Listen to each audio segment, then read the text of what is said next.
সকলকে হাতে হাত কাঁধে কাঁধ সমস্ত কিছু একত্রিত করে আমাদেরকে এগোতে হবে।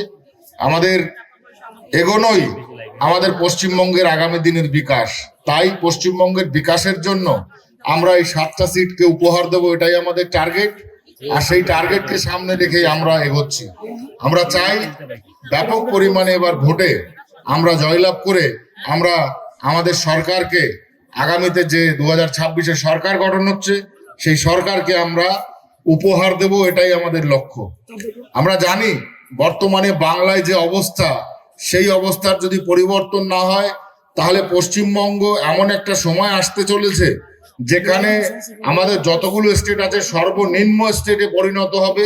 এবং গত 50 বছর ধরে যেভাবে পশ্চিমবঙ্গে অরাজকতা চলছে, চাই সে কংগ্রেস হোক, চাই সে সিপিএম হোক, চাই সে তৃণমূল হোক, এদের মাধ্যমে সরকার চলছে না। ভারতীয় জনতা পার্টি একমাত্র বিকল্প।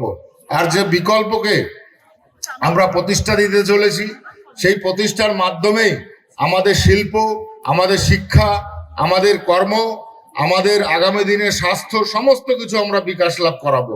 কেননা আপনারা জানেন ম্যাক্সিমাম যারা যুব, সেই মানুষগুলো, সেই লোকগুলো, সেই ব্যক্তিরা আজকে পশ্চিমবঙ্গ ছেড়ে বাইরে চলে গেছে পরিযায়ী কর্মী হিসেবে। তো তাহলে আমাদের কর্তব্যটা কি? পশ্চিমবঙ্গে যদি আজকে শিল্প, শিক্ষা, স্বাস্থ্য যদি ব্যবস্থা ভালো না থাকে, তাহলে এই মাটিতে কি হচ্ছে, কি করছে বর্তমানে এই সরকার, সেটা